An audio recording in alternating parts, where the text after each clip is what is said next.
Buenas tardes con todos. Bienvenidos al tercer y último día de las jornadas de competencia. La temática de hoy es prácticas desleales. La primera exposición le corresponde a Bernardo Maya. Él es socio del estudio jurídico Maya y Asociados, tiene una maestría en Derecho de Competencia y una maestría en Derecho Internacional Económico. Bienvenido, Bernardo. Buenas tardes, Andrés, y muchas gracias por tu presentación. Para mí es un gusto poder compartir con autoridades de primer nivel, como sé que son ustedes, y con excelentes panelistas como los que han estado presentes en este evento. Voy a proceder a compartir la pantalla. Por favor, me confirman cuando puedan verlo. Perfecto, se puede observar. Perfecto. Bueno, a continuación me referiré a dos temas que considero que son de vital importancia para el funcionamiento de las prácticas desleales en el Ecuador. El primero de estos temas se refiere un poco a la tensión que existe entre el régimen antitrust y las normas que regulan la competencia desleal, y el segundo de los temas será específicamente sobre los mercados digitales y el derecho de la competencia, concretamente para el caso ecuatoriano.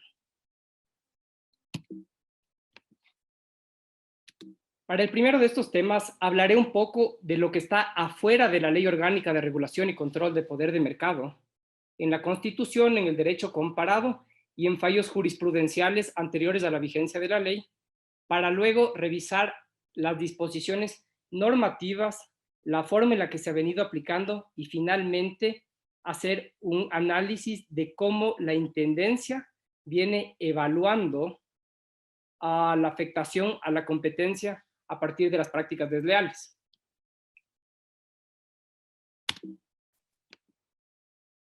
En primer lugar,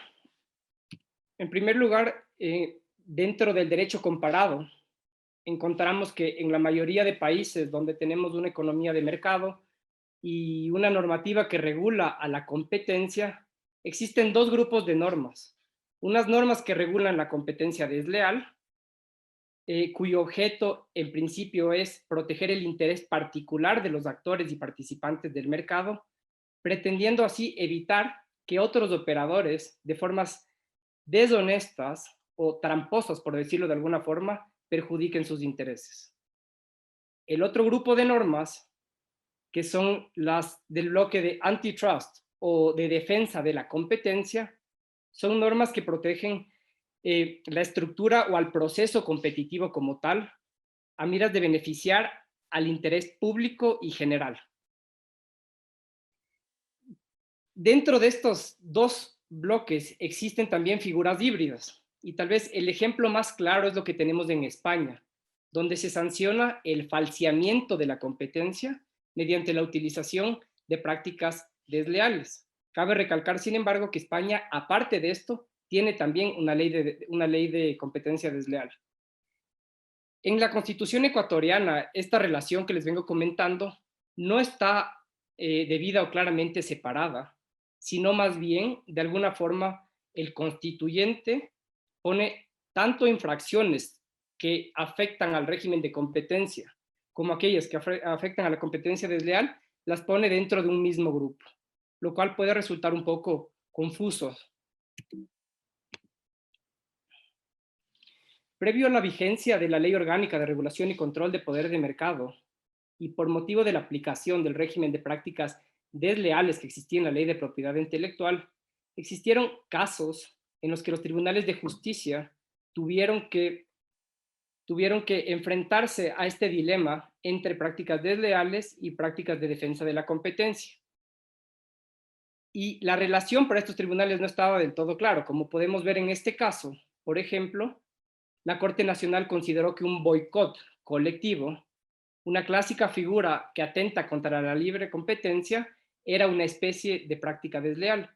Y en este otro caso, por el contrario, vemos que la Corte Nacional separa tajantemente a lo que son las prácticas desleales como unas de interés y afectación interpares, de las prácticas que atentan a la defensa contra la competencia, que son unas que afectan al interés público. Ya dentro de la legislación actual, me refiero al régimen de competencia desleal de la LOR-CPM, existe un conjunto de normas que aparentemente de forma eh, unívoca apuntan hacia el hecho de que nuestro legislador adoptó la figura o la forma que anunció hace algún momento que hizo el legislador español.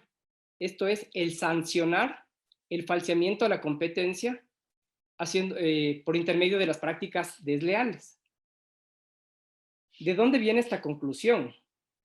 Esta conclusión viene tanto del objeto como del ámbito de la ley, pues el objeto, que es en principio el objeto de perseguir intereses típicos y otros no tan típicos de una ley de competencia, es el mismo para las infracciones de acuerdos de abuso como lo es para el régimen de competencia desleal. Más importante aún, el ámbito. Entendiendo el artículo 2 de la ley, toda conducta cuyos efectos que no produzca efectos en el mercado, no vendría a estar comprendida dentro del ámbito de la LOR-CPM. De igual manera, el artículo 26, que revisaremos el artículo 26 en relación con el artículo 25, nos muestran esta relación entre competencia desleal en general y competencia desleal de forma específica, prohibida y sancionada. Entonces tenemos una norma, el artículo 25, que nos indica cuáles son las normas, lo que nos indica cuáles prácticas pueden ser consideradas como desleales y las caracteriza de esta forma en razón de su falta de honestidad en el mercado, pero no nos dice si están prohibidas o sancionadas. La norma que nos dice cuáles están prohibidas y sancionadas es del artículo 26.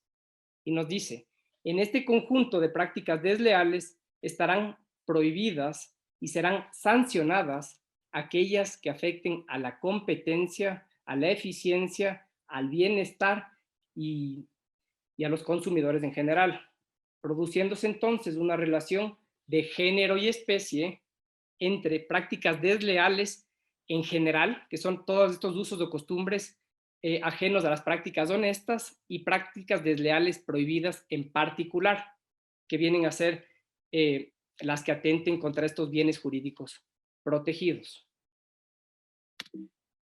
¿Cómo viene entendiendo esto la Intendencia entonces?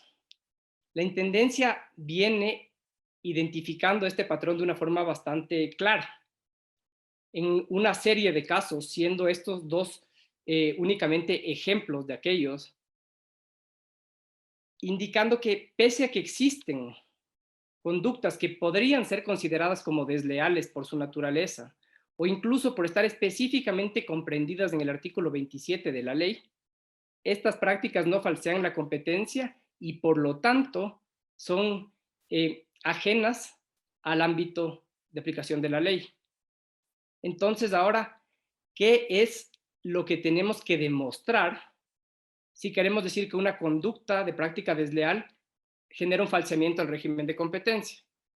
Primeramente, no solo hay que demostrar, o más bien dicho, no solamente aquellos casos en los que ya se produce un daño cuantificable son sancionables, sino aquellos casos en los que por la naturaleza de la conducta y las condiciones del mercado demostramos que son dañinas, es decir, la potencialidad también es relevante. Además, tratándose de conductas que atentan contra el mercado en general, no hablamos de relación interpares horizontal entre competidores, sino que también pueden repercutir de forma directa o indirecta en sus relaciones verticales con clientes y proveedores. ¿Cómo ha manejado la Intendencia ya en la práctica este análisis? Han sido tres los pilares fundamentales que ha venido analizando la Intendencia, y los primeros se refieren a la conducta como tal, a dónde se desarrolla la conducta, es decir, el mercado, y quién es el presunto infractor. Entonces, una vez que analiza la conducta, la Intendencia, una vez que revisa dónde se da esto en el mercado de venta de manzanas en Quito, digamos, Lo siguiente que va a hacer es analizar cuál es el mercado relevante. Y para los que no conozcan esta figura, el mercado relevante es una fotografía actual del estado de la competencia. Entonces vamos a ver si las manzanas tienen sustitutos. Si cuando yo subo el precio de la manzana, el consumidor compra peras, pues decimos que manzanas y peras son parte del mismo mercado. Revisamos luego quiénes venden manzanas y peras en Quito y esa es nuestra fotografía a la que le llamamos el mercado relevante. Una vez que tenemos esta fotografía, lo que va a hacer el órgano de investigación será describir lo que hay en esta fotografía. Va a describir cuántos sujetos aparecen dentro de esta foto y qué tamaño tienen estos sujetos. Entonces ahí vemos esto que se llama la concentración económica, que mientras menos y más grandes sean los operadores que actúen en un mercado, más concentración habrá. Vemos también las barreras de entrada, que las barreras vienen a ser quién puede salir mañana en una nueva fotografía. ¿Qué tan probable es que mañana entren 10 personas nuevas a vender manzanas y peras en Quito? Mientras más altas sean las barreras de entrada y más alta sea la concentración, pues más alto va a ser el riesgo que tiene la competencia en ese mercado de ser afectada. Dentro de esa fotografía, la Intendencia revisará pues también qué rol o cuánto espacio ocupa el operador económico investigado. Presumirá así que mientras más grande es el operador, más afectación puede causar en el mercado. Como una estimación, analizando los últimos casos de archivo publicados por la Intendencia, podríamos concluir que menos de un 2% es un indicador para decir el caso no afecta al interés general y podría estar fuera del ámbito de aplicación de la ley. Ahora, tenemos un mercado concentrado con barreras altas y tenemos además un operador con una presencia importante en el mercado. También es importante cuantificar cuáles han sido los daños o cuáles van a ser. Así, en el caso que está al frente de ustedes, la Intendencia hizo el siguiente análisis. Tenemos un operador con una presencia muy importante en el mercado, pero aproximadamente de los 200 servicios que vendía este operador, solo uno puede ser imputado a la práctica presuntamente desleal. Entonces, no podríamos, por lo tanto, concluir que existió un falseamiento por el tamaño o por el alcance de la conducta. Asimismo, en la mayoría de casos, encontramos la tendencia de revisar quién es el público objetivo y qué pasa con el público objetivo en este mercado. En muchos, el público objetivo será de diversa índole y presumiremos, como decía ayer uno de los panelistas, que es de mediana capacidad, de mediana inteligencia y de, en general, promedio. Pero habrá otros casos en que la vulnerabilidad de este público va a ser primordial para analizar el potencial dañino de una conducta, especialmente cuando viene a tomar relevancia las capacidades cognitivas o analíticas del consumidor promedio. Supongamos entonces que hablamos de una conducta de engaño. No es lo mismo engañar a profesionales vendiéndoles un producto que ellos conocen que engañar a personas sin ninguna instrucción o a personas de una edad muy avanzada. Entonces, mientras más vulnerabilidad, esperaría que exista más protección por parte de la superintendencia. Asimismo, en otros casos, la Intendencia ha revisado qué le ha pasado al público con esta acción. Y el caso que pongo a su consideración, por ejemplo, es interesante, porque sin perjuicio de la categoría que le demos al acto, como desleal o como no desleal, ese acto sirvió para incrementar, para reducir los precios en el mercado y por lo tanto concluyeron que estaba mejor el público objetivo. Ahora bien, hasta este punto hemos revisado que la competencia desleal en la LOR-CPM es una infracción al régimen de competencia y hemos revisado también cuáles son las implicaciones y cómo viene la Intendencia analizando este asunto. Ahora pasaremos a la segunda parte, que se refiere ya a los mercados digitales y cómo inciden estos en la competencia y particularmente en el caso ecuatoriano. Ahora bien, por mercados digitales nos referimos principalmente a este conjunto de actividades económicas, de esta oferta de servicios que se da apoyándose principalmente o usando principalmente las tecnologías de la información y de la telecomunicación que vienen desarrollándose e incrementando de forma exponencial los últimos 20 años. Pues entonces podemos decir que una de las principales características viene a ser que estos mercados son altamente innovativos y dinámicos, pues, repito, se apoyan en este incremento o esta mejora exponencial que viene teniendo la tecnología. Dentro de este ambiente tecnológico, dentro de este ecosistema digital, como queramos llamarle, tal vez el principal modelo de negocios o el que más ha destacado ha sido el de las plataformas. Las plataformas vienen a ser estas herramientas informáticas que permiten conectar a personas que tengan el mismo deseo o unir a personas que tengan una oferta o una demanda. Son una especie de mercados en línea y sirven para todo tipo de negocios. Estas plataformas, entre otras cosas, por ejemplo, nos han permitido monetizar cosas, monetizar el valor de cosas que antes nos sobraban. Entonces, supongamos que vivo en un departamento y tengo un cuarto extra por un mes. Ahora, a través de estas plataformas, puedo darle un valor monetario y adquirir un ingreso por esto, satisfaciendo una necesidad. Entonces, generan bastante eficiencia e incrementan la oferta en el mercado. Cuando hablamos de estas plataformas, es también esencial hablar de las externalidades de red, porque el valor que tiene el servicio que nos brindan estas plataformas depende en buena medida de cuántas personas lo usemos. Y esto se refleja de mejor forma cuando hablamos de redes sociales. Puedo el día de mañana yo diseñar la mejor red social de la historia a nivel tecnológico, que si no existen suficientes usuarios está destinada al fracaso. Si yo ingreso a un Facebook y este Facebook no tiene usuarios, pues no tengo nadie con quien compartir y no tengo de nadie de quien leer. Entonces, estas son externalidades de red y en este caso directas, porque mientras más usuarios, más valor para los usuarios. Pero en determinadas plataformas tenemos también externalidades indirectas de red, que son un poco más complejas, porque en este caso, la demanda de un grupo de usuarios depende de la demanda de otro grupo de usuarios. Y tal vez lo más ilustrativo son las plataformas de delivery.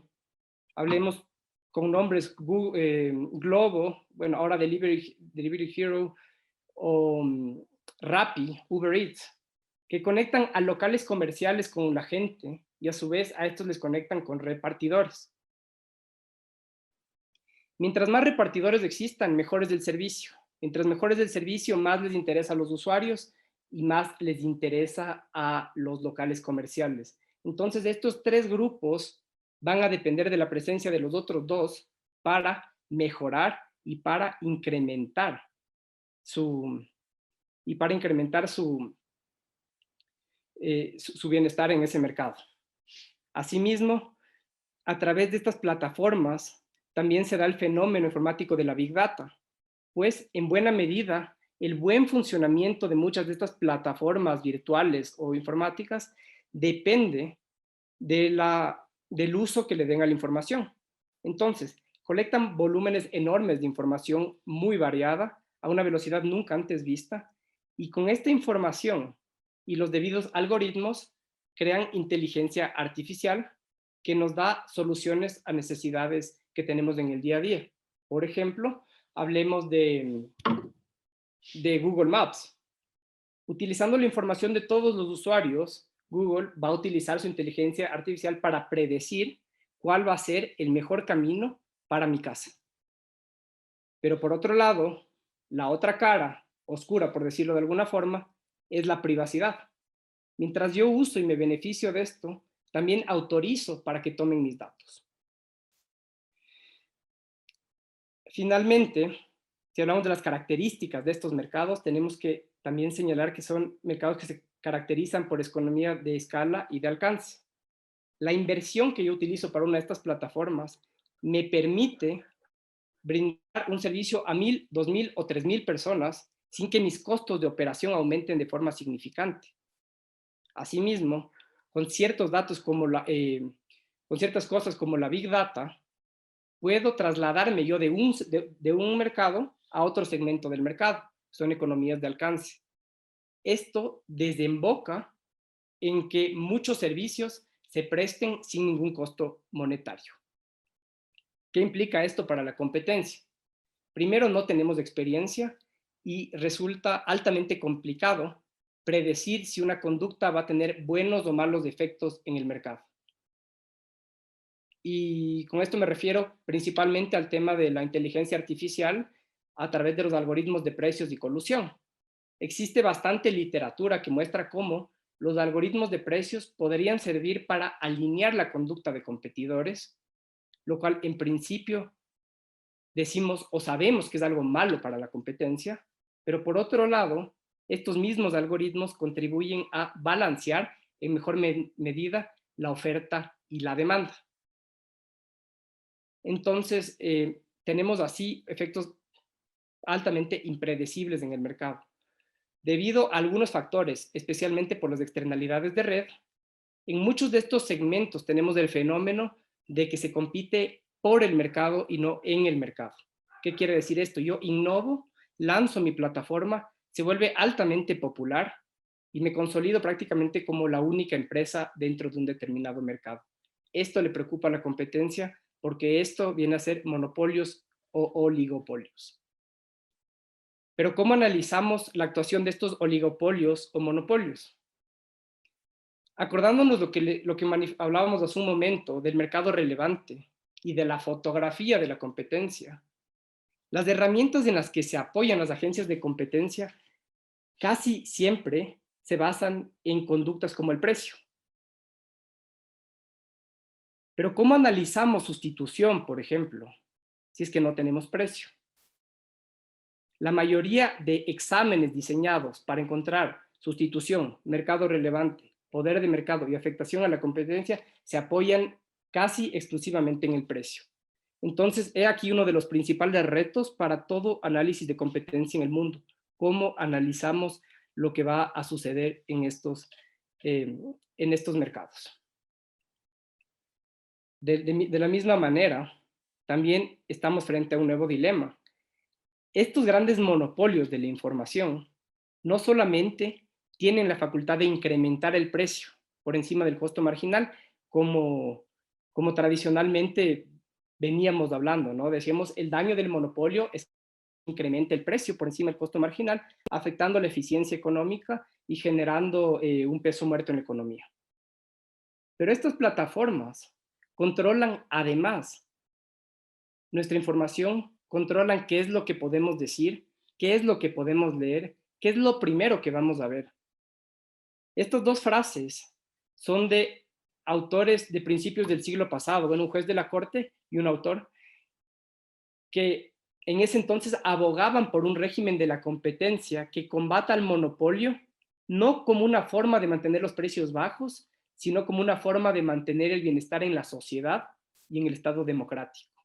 Entonces existen hoy voces que aclaman que a eso deberíamos volver. ¿Qué ha hecho la superintendencia dentro de estos mercados?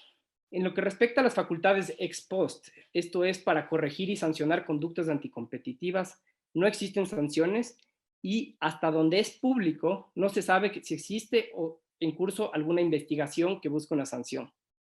Sin embargo, desde la perspectiva de las facultades ex ante, esto es la abogacía de la competencia y el control de concentraciones, sí ha existido cierta actuación que puede ser observada.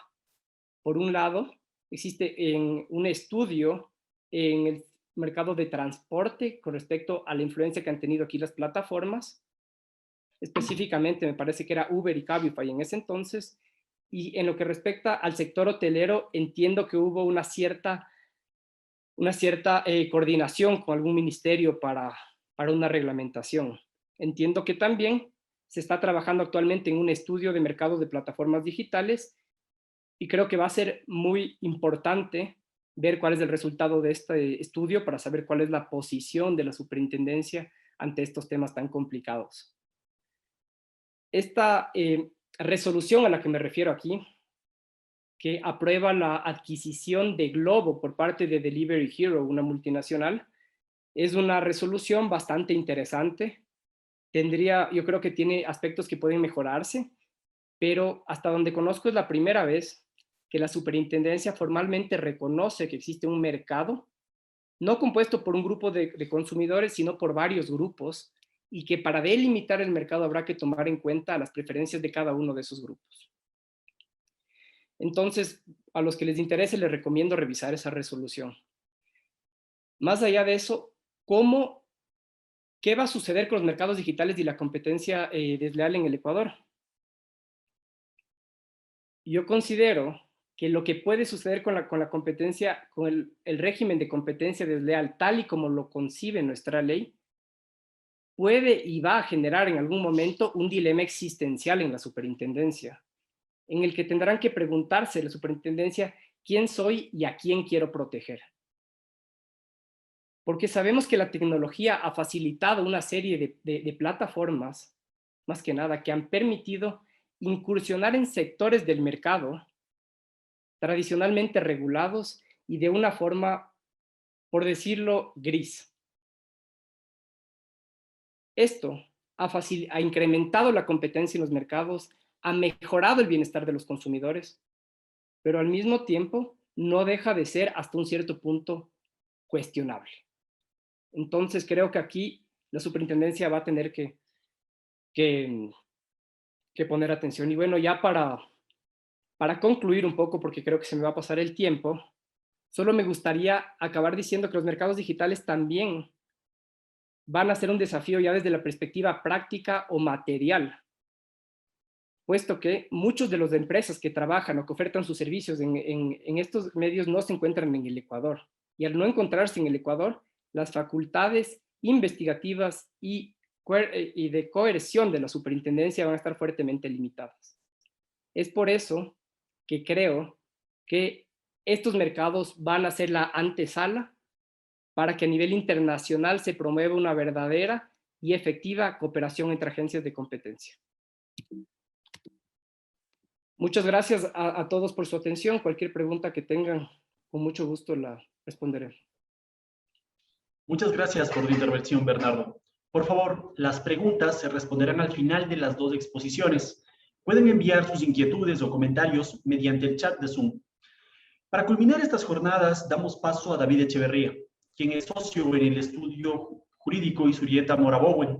Tiene un diplomado en nuevas tendencias en libre competencia. Además, es especialista en derecho de la competencia y libre comercio.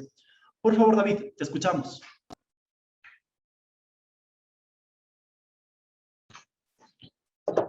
Muy buenos días con todos. Muchísimas gracias por su presencia.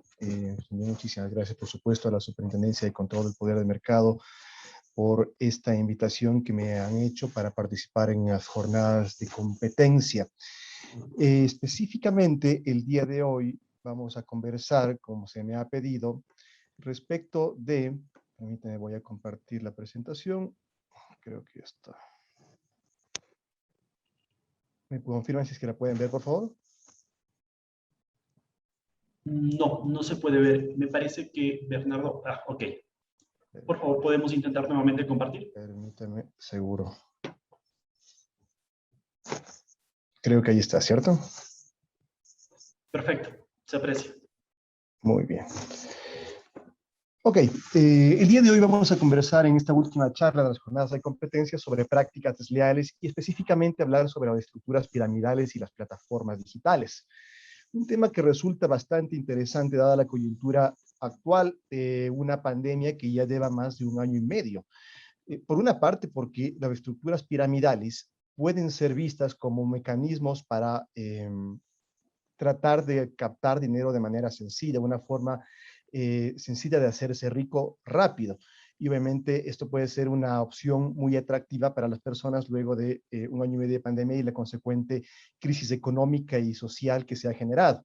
Y por otra parte también relacionado con la pandemia es muy interesante el tema de las plataformas digitales porque la nueva normalidad que se ha generado a causa de las medidas de distanciamiento en general del temor inherente que se ha causado en las personas de estar cerca, ha generado que se profundice aún más el fenómeno de las plataformas digitales que ya venía desarrollándose en los años anteriores, pero que definitivamente a causa de la pandemia pues hemos encontrado un auge de estas modalidades de hacer comercio.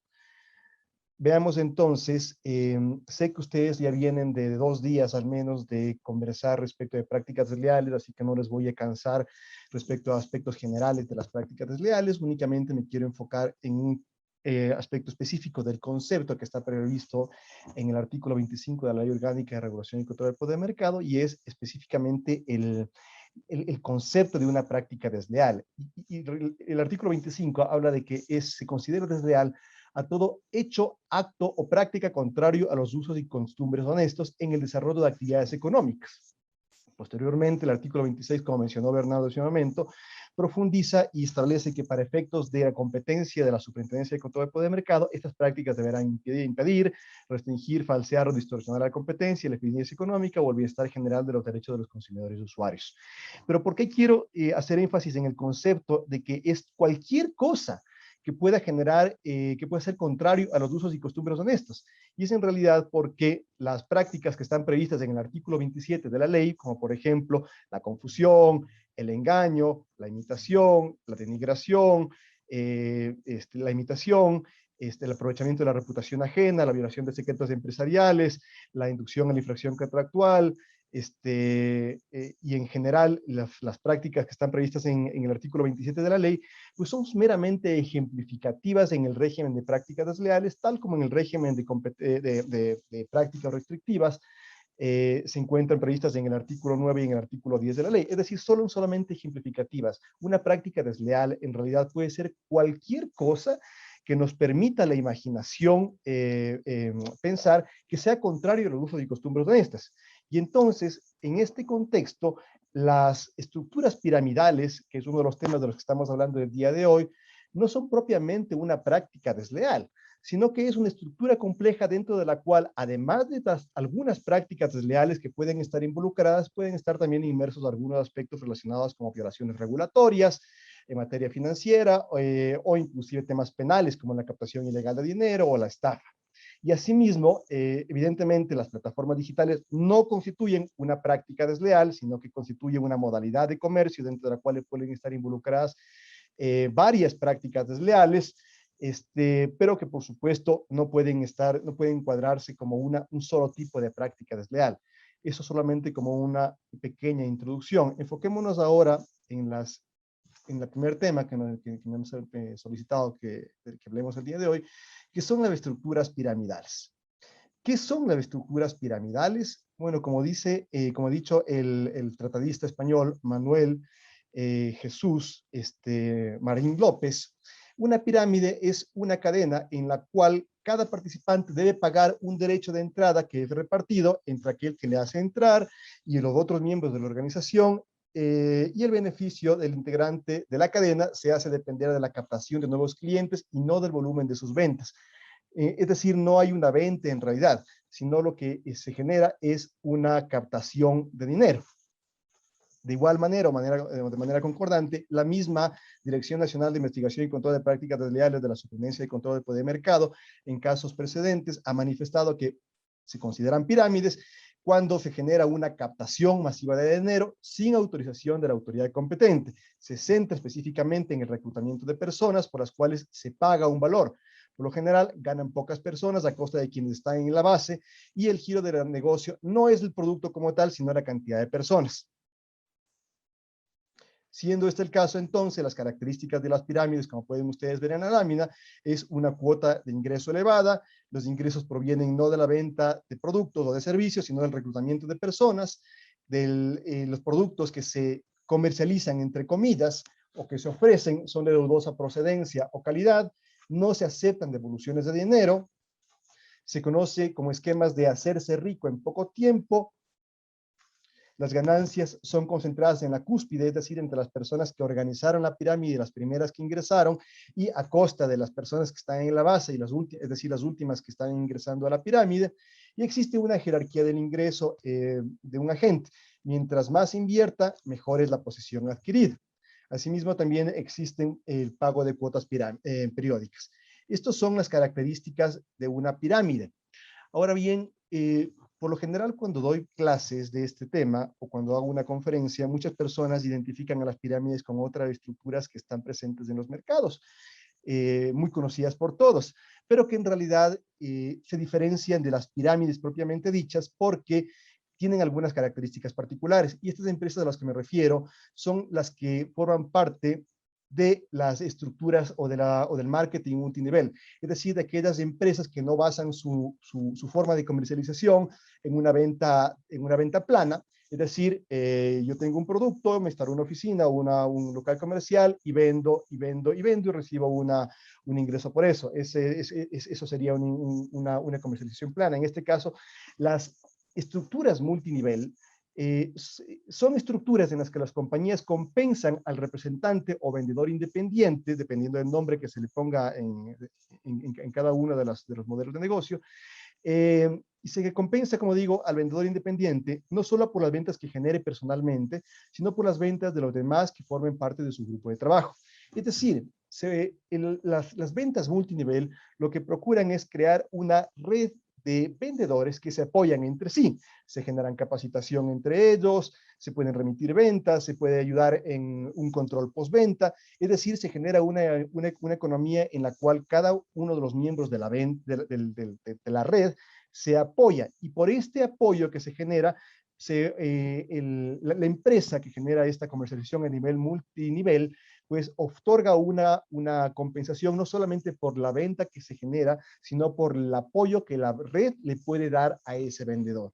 Entonces, básicamente es una estructura multinivel que muchas veces puede ser confundida con una estructura piramidal.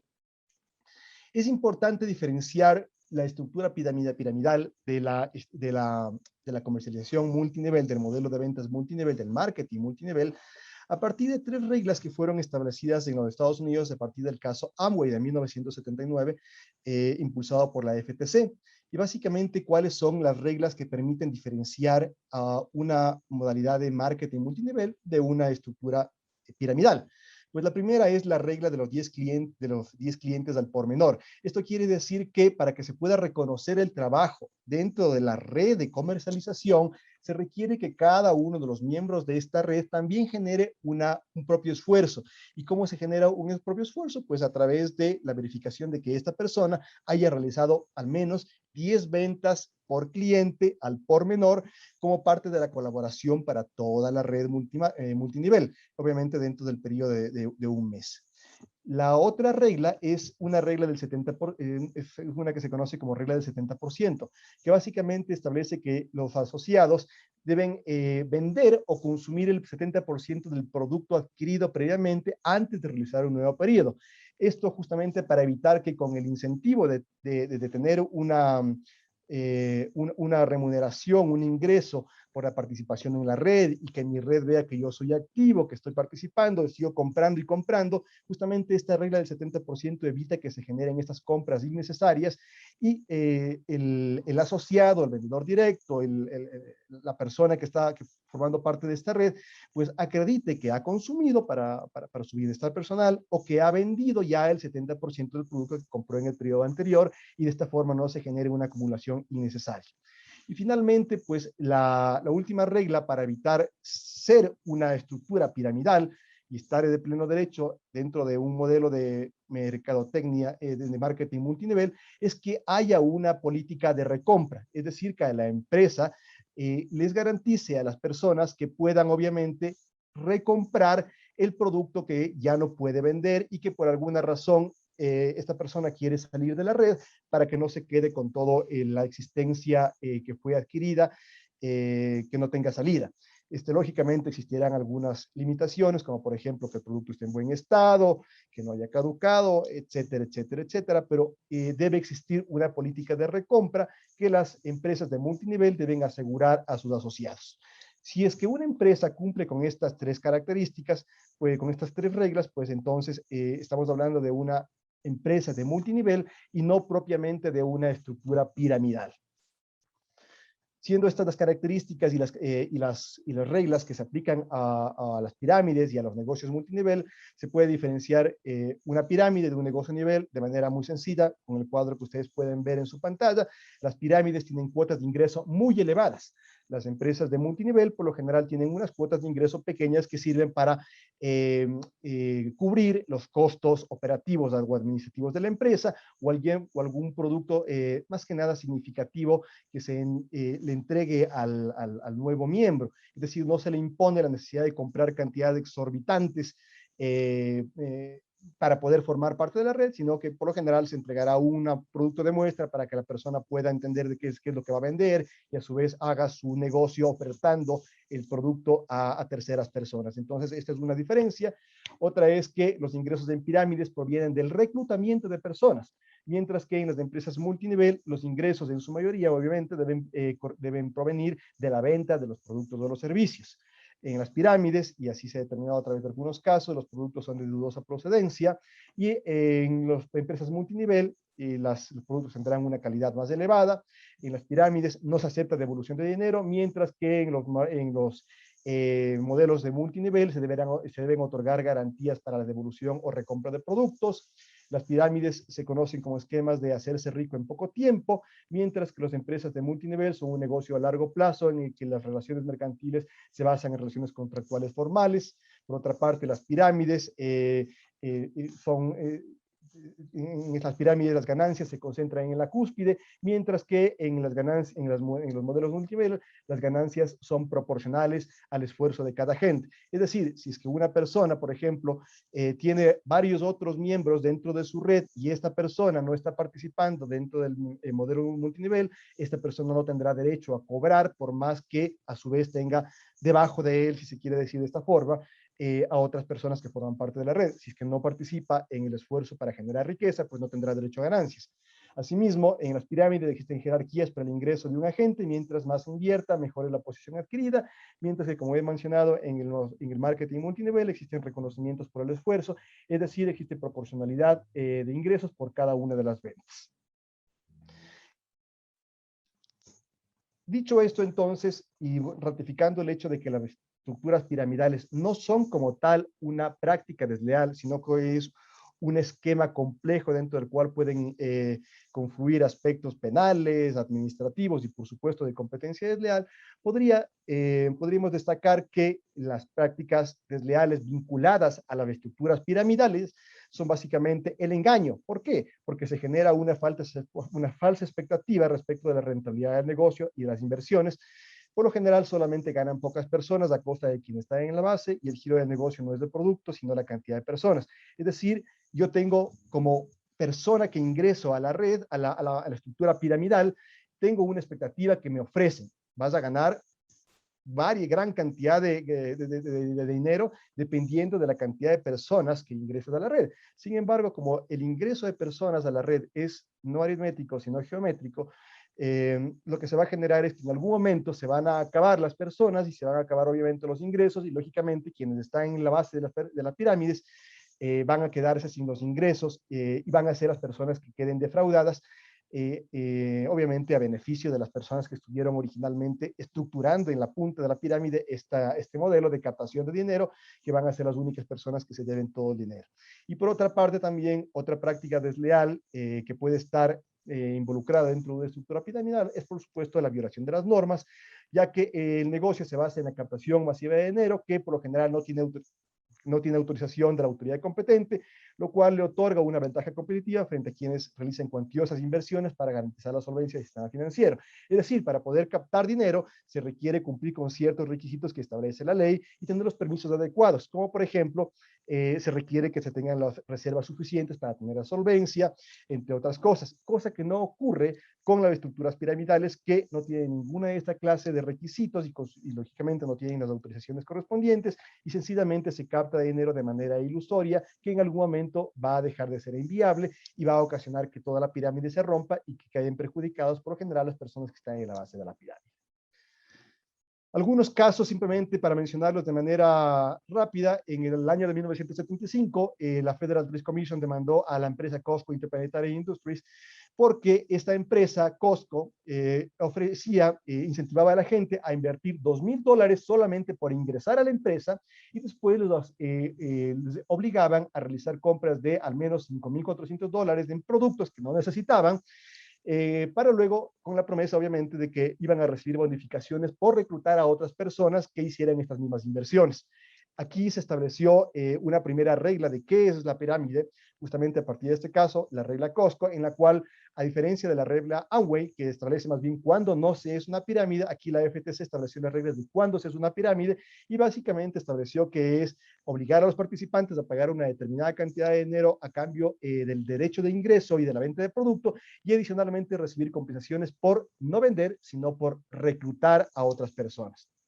Otro caso que se generó posteriormente es la Federal Trade Commission versus FutureNet Industries en el año de 1998, en el cual esta empresa afirmaba que por la cuota de ingresos de $195 a $794, los inversores podrían ganar entre $5,000 y $125,000 por mes como distribuidores de dispositivos de acceso a Internet como Web TV. En este caso, aparentemente, como ustedes pueden ver, existía un producto que era la distribución de servicios de acceso a Internet como Web TV. Sin embargo, lo que se determinó en este caso es que las declaraciones y la oferta de los ingresos que iban a recibir entre $5,000 y $125,000 eran ilusorias, no eran reales porque no eran concordantes con las ganancias que la compañía estaba generando y consecuentemente generaba una defraudación, un engaño en las personas que estaban ingresando a esta modalidad de negocio. Finalmente, un caso un poco más cercano que no se analizó ni se juzgó por práctica desleal como tal, pero que constituye una estructura piramidal en pleno derecho y que está muy cerca a nosotros, es hace algunos años, no sé si ustedes lo recordarán, pero es el famoso caso en Colombia de DMG. Era una empresa de David Murcia Gutiérrez en la cual se generaba captación habitual de dinero, ya que entre 2005 y 2007 se captó aproximadamente $2,000 millones en Colombia, en los cuales se pedía a la gente que entregue su dinero, prometiendo multiplicar la inversión inicial en base a una estructura piramidal que estaba camuflada en un sistema de tarjetas de pago. Al final, como he mencionado, no se analizó este caso como una práctica desleal, sin embargo, de que generaba una defraudación y un engaño a las personas que estaban participando dentro de este esquema de captación, y se condenó a David Murcia a 30 años por captación ilegal de dinero y por lavado de activos. Pero adicionalmente, a partir de esto, se generaron algunos importantes desarrollos en Colombia, como el desarrollo de una ley específicamente direccionada a evitar las estructuras piramidales en este país. El siguiente tema del que voy a hablar muy brevemente son las plataformas digitales. Bernardo, que me antecedió en la palabra, pues ya ha desarrollado bastante este tema, así que yo voy a mencionarlo brevemente. Simplemente, las estructuras, las plataformas digitales, como he mencionado al inicio de mi exposición, no son propiamente, y esto es muy lógico, no son prácticas desleales, más bien son simplemente herramientas para el funcionamiento de un mercado virtual. Como ustedes conocen, el mercado puede ser físico o un mercado virtual. El mercado sencillamente es el lugar físico-virtual en el que confluyen oferentes y demandantes para generar interacción. Y entonces las plataformas digitales no son nada más que estas herramientas de carácter digital a través de la cual se ofertan productos y servicios, como por ejemplo motores de búsqueda, sistemas de pago, plataformas de mercados digitales, etcétera, etcétera, que facilitan una interacción a través del Internet entre dos o más grupos de usuarios interdependientes entre ellos. Este modelo de plataformas digitales es utilizado por muchas startups actuales y se basa en la explotación de muchas de las características que ya mencionó Bernardo hace un momento, como por ejemplo la generación de la Big Data o la utilización de la Big Data, las externalidades de red o la capacidad de generar economías de escala o de alcance sin la necesidad de realizar inversiones en activos tangibles, como sí suele ocurrir en los mercados tradicionales. La importancia de estas plataformas digitales, como pueden ustedes ver en la pantalla, se ha generado un gran incremento en el comercio digital en el mundo y en Latinoamérica en los últimos años. Ustedes pueden ver con las columnas de color azul el incremento que se ha generado en el mundo y después en el color azul más oscuro que está en la base, las ventas que se han generado en Latinoamérica. Entonces, como ustedes pueden apreciar, todas han ido incrementando de manera muy importante, lo cual hace al e-commerce y a las plataformas digitales algo muy atractivo de tener en cuenta y muy necesario de que la autoridad de competencia esté al tanto de los nuevos desarrollos tecnológicos y de cómo está evolucionando esta nueva forma de hacer negocios. En el Ecuador, en el año 2016, el comercio electrónico generó ventas por cerca de los 600 millones de dólares. 2018 se duplicó a 1.200 millones de dólares. En el año 2019 se generaron ventas por 1.600 millones de dólares.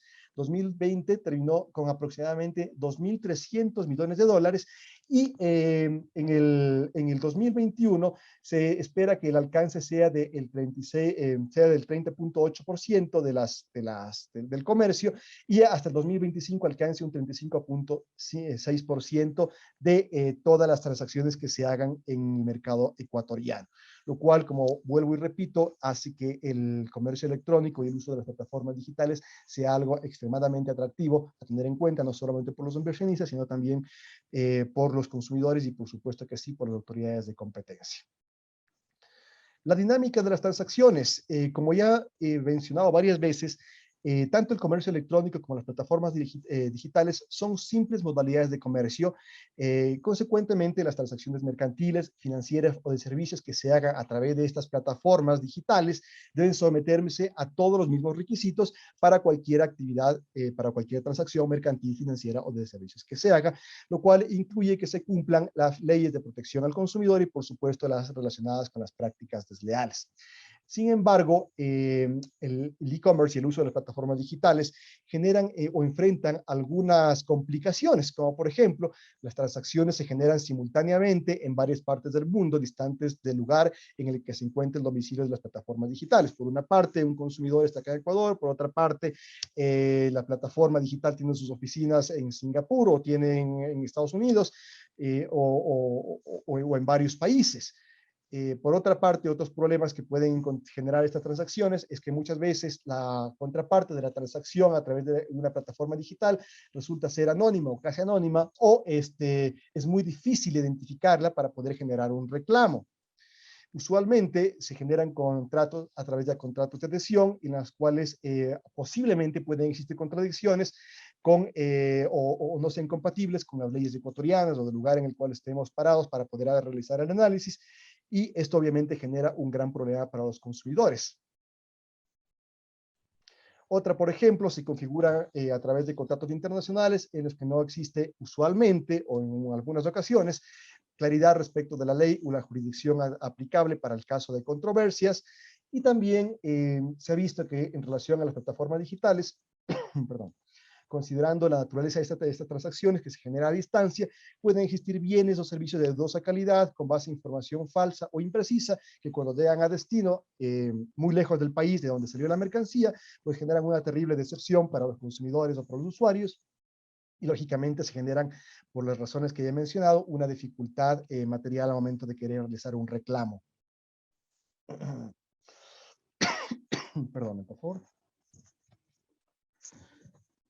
Siendo este el caso entonces, y habiendo considerado que las plataformas digitales son solamente herramientas para generar un comercio digital, que son solamente otra forma de hacer negocios, entonces podemos suponer que el uso de estas plataformas puede ser susceptible de ser afectadas por cualquier tipo de práctica desleal, no solamente, como he mencionado, las prácticas que están ejemplificativamente descritas en el artículo 27 de la ley, sino cualquier otra práctica desleal, cualquier otra conducta que sea contraria a los usos y costumbres honestos. Sin embargo, entre las más comunes podemos destacar evidentemente que se puede generar una práctica de confusión. ¿Por qué? Respecto del origen empresarial de una plataforma digital. Tal vez alguna plataforma digital hace creer a los consumidores que le están utilizando que está asociada a una firma con con algo que le puede dar algún respaldo, una garantía mayor, y al final del día podría ser que la plataforma digital no tenga este origen empresarial y se haya generado una confusión. El engaño, por supuesto, la práctica desleal de engaño, porque se pueden ofertar bienes y servicios de dudosa calidad que no corresponden a las características anunciadas y que al momento de querer reclamar por la calidad del producto o del servicio que recibimos, va a generar las dificultades que he mencionado anteriormente. Imitación, se ofertan productos o servicios que infringen derechos de propiedad intelectual o inclusive se imitan sistemáticamente prestaciones o características de otras plataformas. Explotación de la reputación ajena, se hace creer que una plataforma digital o sus productos tienen el aval de otros operadores económicos cuando en realidad no es el caso. Y en general cualquier otra conducta que pueda ser contrario a los usos y costumbres honestos que se manifieste a través del uso de una plataforma digital. ¿Qué es lo que pasa ya al momento de investigar y de reclamar y consecuentemente de investigar y sancionar?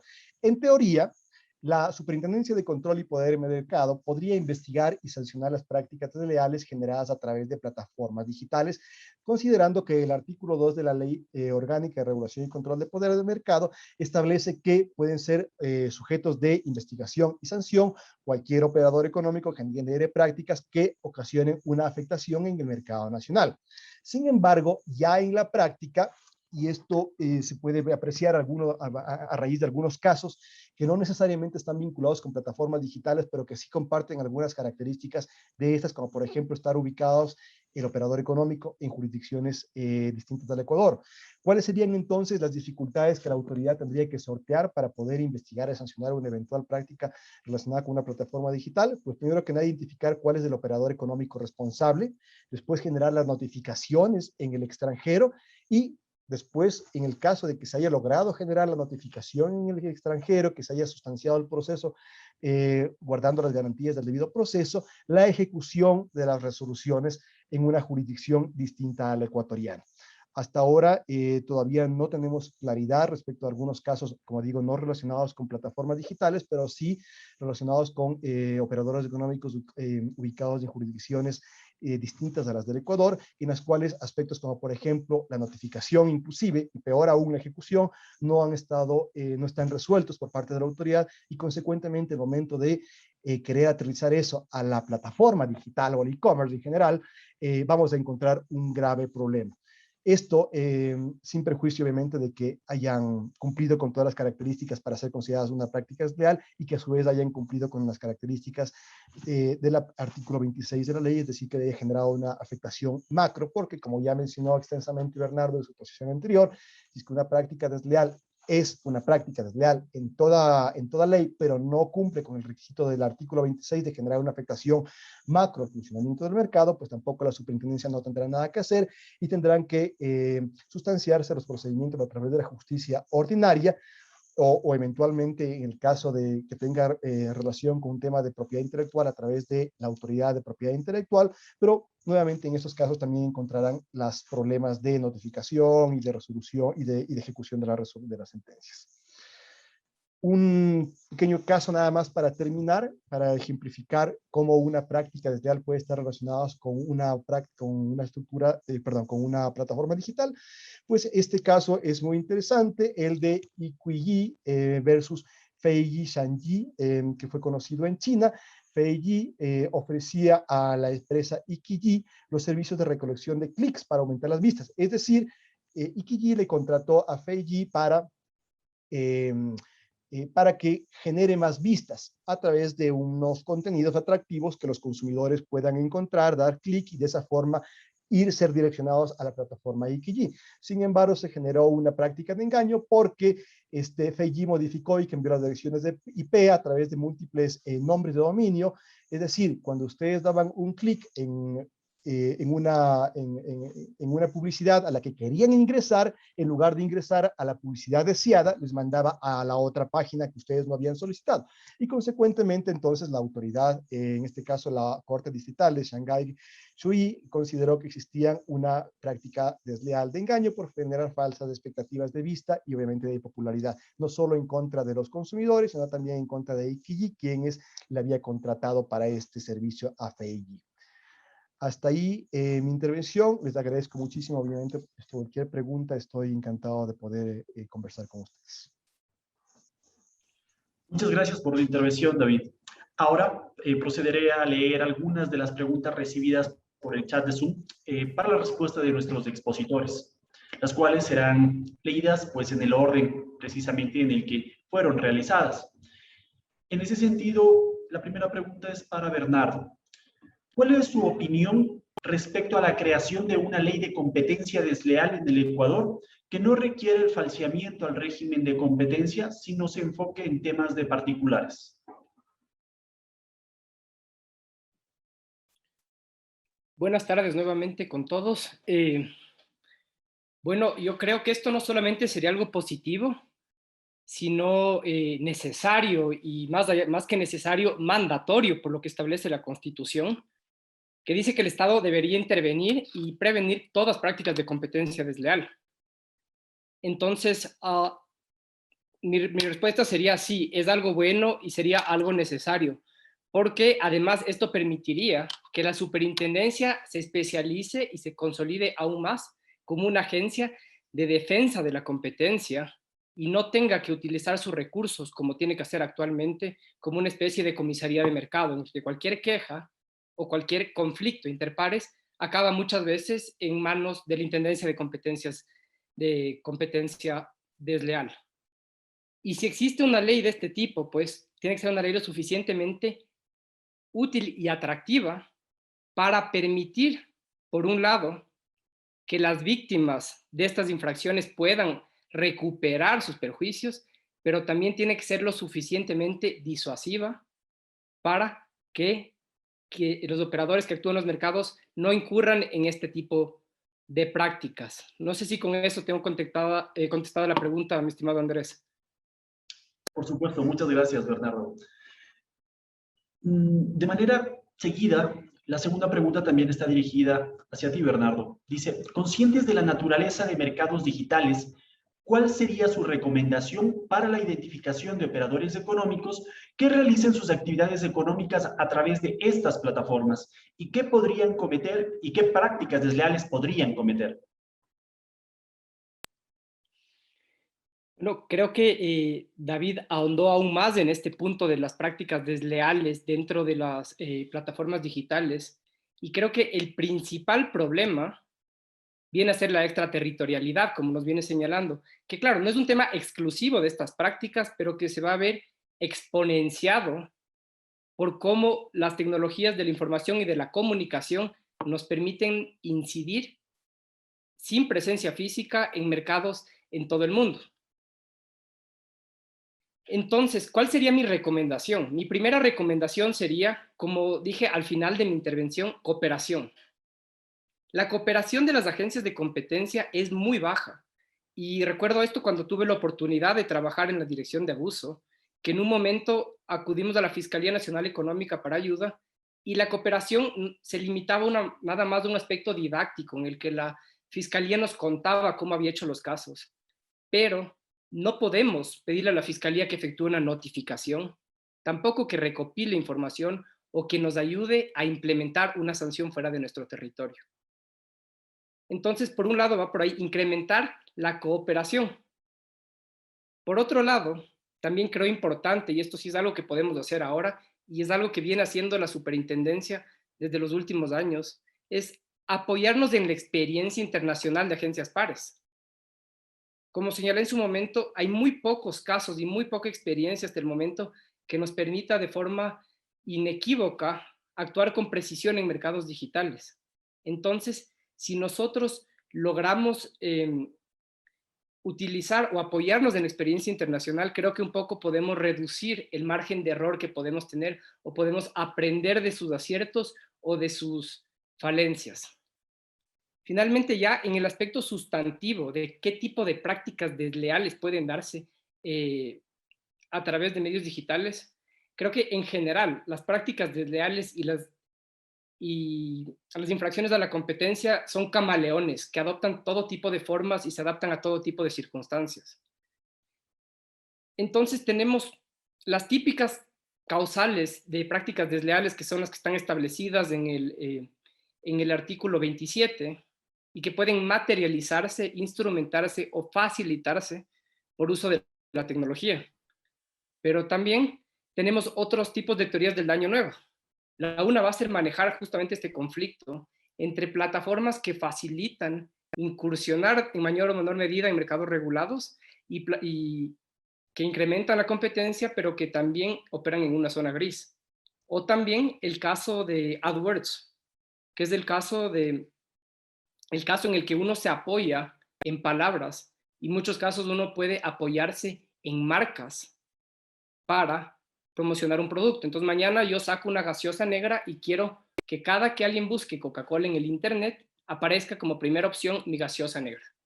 Entonces, en este tipo de casos también va a existir esta misma tensión entre la competencia desleal y hasta qué punto estoy apoyándome yo en la reputación ajena, o hasta qué punto tiene el deber la Coca-Cola de permitir que use su marca para yo promocionar mi producto. Y por otro lado, la competencia, porque a través de estos mecanismos logramos dar a conocer más y más productos. Entonces, así como estos, existe una infinidad de prácticas que pueden darse por estos medios. Andrés, no sé si con eso queda claro. Muchas gracias, Bernardo. Sí, bueno, la siguiente no es una pregunta, es una solicitud y aprovechando pues la petición, se les recuerda que pueden acceder o revisar esos 3 días de jornada de derecho de competencia en el canal de YouTube de la Superintendencia de Control de Poder de Mercado, SCPM-S, a fin de que pues, puedan revisarlo con mayor detenimiento lo que se ha tratado y los temas que hemos abordado durante estos 3 días. La siguiente pregunta es para David. ¿Considera que en el Ecuador un operador económico que funcione a través de las estructuras piramidales que oferten ganancias no reales podría a su criterio constituir actos de engaño conforme la Ley Orgánica de Regulación y Control de Poder de Mercado? Muchas gracias por la pregunta. Bueno, por supuesto que sí. Cuando estamos hablando de una estructura piramidal, justamente, la característica de esta, como me había mencionado, es ofrecer una ganancia a costa de seguir metiendo más gente a la estructura piramidal. En algún momento, por el crecimiento de la pirámide, se van a acabar las personas a las que yo puedo ingresar y consecuentemente en algún momento se va a terminar el flujo de ingreso de dinero a la pirámide. Siendo este el caso, entonces, aquellas personas que ingresaron después, en la base, en momentos posteriores a la creación de la pirámide, pues evidentemente van a dejar de recibir este dinero, estos ingresos que se les ofreció en algún momento y consecuentemente van a quedar engañados, van a quedar defraudados porque a ellos se les dijo, tú metes tantas personas y vas a tener tanto ingreso. Consecuentemente, entonces, sí existe, a mi criterio, y de hecho también creo que ese fue el criterio de la Superintendencia de Control de la Dirección de Prácticas Desleales en los procedimientos de investigación que se iniciaron en relación a posibles estructuras piramidales, porque las prácticas que se estaban investigando en ese tiempo era justamente el engaño. El engaño porque se estaba ofreciendo un ingreso que después no iba a ser real. Esto fue justamente el segundo caso que les había mencionado de FreeTornet, en el cual se les decía, ustedes ingresen varias personas y van a ganar creo que había dicho, de 5,000 a 125,000 dólares, y el momento en que se hizo el análisis de los ingresos, del flujo de ingresos de la compañía, se vio que evidentemente jamás iba a poder responder con esos beneficios a todas las personas que estaban ingresando, y que las únicas personas que iban a quedar beneficiadas por esa oferta y por ese ingreso de dinero eran las personas que habían estado en la cima de la pirámide y que habían creado todo este esquema. Entonces, nuevamente sí, ratifico, una de las principales prácticas que podrían estar involucradas o inmersas en una estructura piramidal es el engaño, pero por supuesto no solamente veamos a la estructura piramidal como una práctica desleal y no solamente como un tema de engaño, es una estructura mucho más compleja en la cual confluyen otras prácticas desleales, como ya he mencionado, la violación de normas y otras que no se me pueden ocurrir en este momento, pero que si es que andamos más en profundidad podemos encontrar tal vez confusión o aprovechamiento de la reputación ajena, haciendo creer que una estructura piramidal está apalancada por una firma más seria u otras cosas. Y adicionalmente también aspectos relacionados con violaciones regulatorias administrativas o, por supuesto, temas penales. Con eso creo que he dado respuesta a mi estimado Carlos. Muchas gracias, David. La siguiente pregunta también es para ti. Dice, existen varias compañías en el Ecuador que se dedicarían a mantener una estructura multinivel, como varias marcas reconocidas a nivel mundial. Sin embargo, a tu criterio, ¿consideras que estas estructuras podrían propiciar conductas desleales por las altas expectativas que tienen las personas al ingresar en este tipo de esquemas?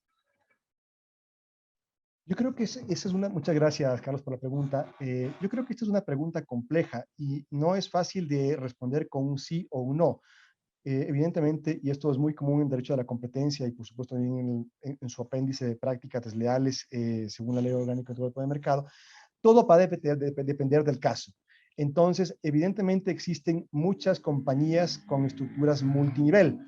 Habría que analizar caso por caso cuál es el modelo de negocios de cada una de estas compañías para ver, por ejemplo, cuál es el esquema de compensación que se está ofertando a los clientes.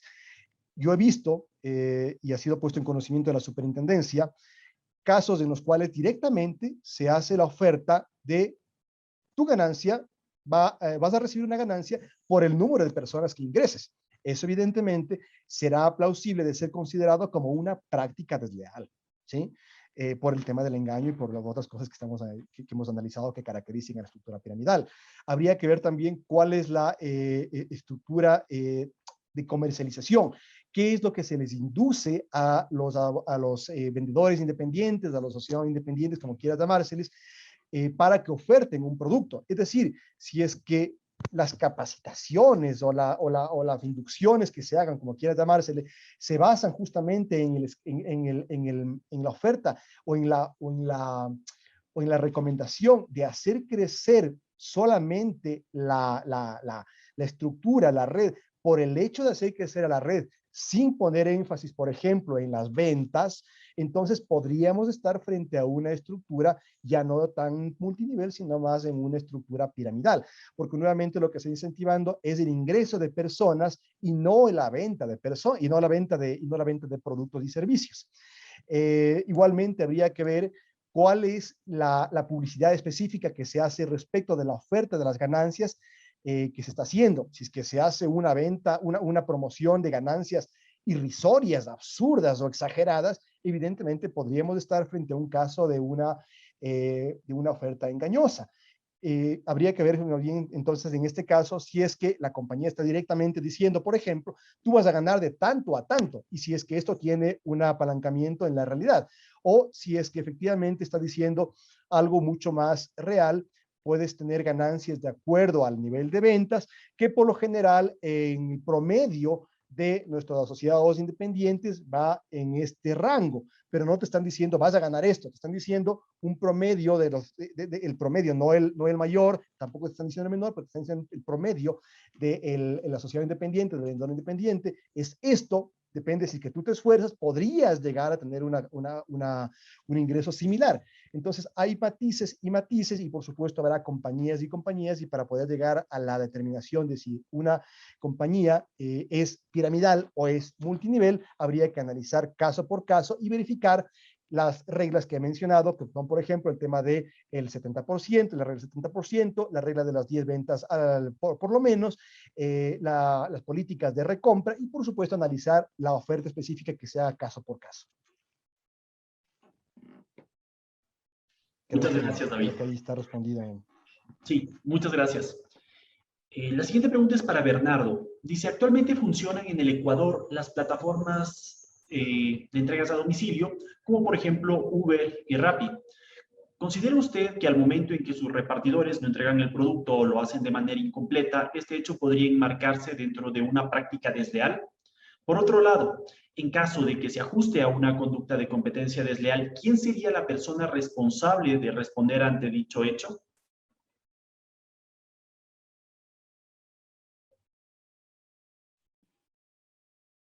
Bueno, estas preguntas que atañen a un caso concreto siempre son complicadas y nunca tienen una respuesta fácil, ¿no? Pero estructurando mi respuesta de una forma en dos partes, primero refiriéndome si puede o no ser un acto de competencia desleal al marco de nuestra ley, creo que la clave estaría en el falseamiento, ¿no? O sea, sin tener que entrar a calificar si hablamos de una conducta que es deshonesta o que es una conducta normal o que esto fue la consecuencia de una conducta normal, en cuyo caso estaríamos hablando tal vez de un incumplimiento contractual. Creo que la clave en el caso de la consulta estaría en analizar si existió o no un falseamiento del régimen de competencia. Y pues, si es que mañana un repartidor de Rappi me entrega mal un producto, no me atrevería a decir que esta venta es menos del 0.001% del total de las ventas de Rappi, y por lo mismo diría que es algo que atañe únicamente a mi interés particular y que no correspondería a la superintendencia investigar o sancionar. De ahí la segunda parte, y es un tema un poco más complejo. Suponiendo que decimos que sí, esto es una competencia desleal, ¿a quién le atribuimos responsabilidad? Creo que es uno de los retos más grandes dentro de la economía colaborativa, y creo que en ese punto el derecho de la competencia tiene que apoyarse en la teoría económica, de manera concreta en la teoría de la firma, para determinar hasta dónde llega el operador económico y hasta dónde existen varios operadores económicos distintos. Entonces, eh, creo que no podría dar una respuesta específica para ese caso, pero creo que la metodología que debería utilizar quien analice sería esa, un análisis económico. Y si llega a determinar que son dos operadores económicos distintos, el repartidor y la empresa, pues en ese caso incluso podría apoyarse en una disposición de la ley que dice que será responsable por lo que haga un operador, el operador que le controla, apoyándose nuevamente en conceptos de orden económico, analizando qué relación existe entre estas dos empresas. Hasta ahí mi respuesta, Andrés. Si tienen alguna duda adicional, con mucho gusto. Muchas gracias, Bernardo. La siguiente pregunta es para David. Dice, a su criterio, las plataformas de transporte como Uber o venta de mercadería varia podría incurrir en actos de violación de norma, siempre y cuando distorsionen el mercado. Entendería yo un poco que la pregunta está encaminada si estas plataformas, cuya actividad es distinta a los comercios tradicionales, no obstante realizan ese tipo de comercios, ¿podrían incurrir en violación de norma? Muchas gracias, Carlos. A ver, pregunta interesante porque están mezclados dos temas. El uno es una plataforma de venta de mercaderías varias y el otro es un tema de Uber que es transporte. La diferencia entre los dos puntos que han sido considerados en esta pregunta es que en el caso del mercado, en el mercado del transporte, estamos hablando de mercados regulados. Es decir, para poder dar un servicio de transporte existe cierta regulación que las personas tienen que cumplir previo y durante la ejecución de la actividad comercial. Tienen que solicitar los permisos, tienen que poner unos cupos, tienen que cobrar la tarifa que establece la regulación, etcétera, etcétera. Es decir, existen, como ustedes conocen, el mercado tiene dos caras, la regulación y la libre competencia. La libre competencia, con competidores, ustedes interactúen entre sí con los consumidores, de acuerdo exclusivamente a las reglas, con los límites de las prácticas anticompetitivas y prácticas desleales, y fuera de eso hagan ustedes lo que ustedes consideren, fijen los precios, las condiciones, etcétera, etcétera. Y la regulación, por otra parte, es la otra cara en la cual la autoridad señala, no estoy convencido de que ustedes, partícipes en el mercado, puedan funcionar de manera libre y consecuentemente yo les impongo ciertas normas y ciertas regulaciones, es decir, les digo qué tienen que hacer y cómo tienen que hacerlo. Y entonces, como decíamos, el mercado de transporte es un mercado regulado. Por otra parte, el otro tema que se puso en la pregunta, que es el tema de mercaderías varias, en realidad, fuera del tema de consumidor, no tiene una regulación específica. Es decir, no hay una fijación de un precio para ciertos productos, excepto que haya algo muy particular, como por ejemplo se me ocurre el tema del pan, que tiene un precio mínimo, un precio máximo. si yo quiero comprar un celular, si yo quiero comprar un vehículo, si yo quiero comprar una casa, si yo quiero comprar mercaderías varias a través de una plataforma, en general no está regulado la forma en la que yo tengo que comprar, con excepción del tema de consumidor. Si es que se generara una violación de una norma relacionada con el tema de transporte, las regulaciones establecidas por la autoridad, o si es que en el caso de las mercaderías varias se generara una violación de una norma, como por ejemplo el tema de consumidor, podríamos eventualmente estar frente a un caso de una práctica desleal de violación de norma. Sin embargo, habría que analizar si es que para efectos de conocimiento, investigación y sanción por parte de la Superintendencia de Control de Poder de Mercado, esta práctica desleal, que podría teóricamente ser una práctica desleal, cumple también con los requisitos de generar esta afectación macro al funcionamiento del mercado, a la eficiencia económica, bienestar generado a los consumidores y usuarios, y solo en este caso entonces podría ser conocida por la autoridad. Si no es el caso, entonces tendría que quedar, en el caso de una ruptura de las normas de competencia de defensa del consumidor, tendría que dar en conocimiento a las autoridades competentes, que son los jueces de contravención, o en materias administrativas para mediación, el tema de la Defensoría del Pueblo, o el Ministerio antes de Industrias, que ahora tiene un nombre más largo que no me acuerdo cuál es. Y en caso de el tema de Uber, habría que ver si es que estas regulaciones, si generan una afectación macro, habría que analizarlo en materia de prácticas legales por parte de la superintendencia, y si no, habría que analizarlo por parte de la autoridad competente.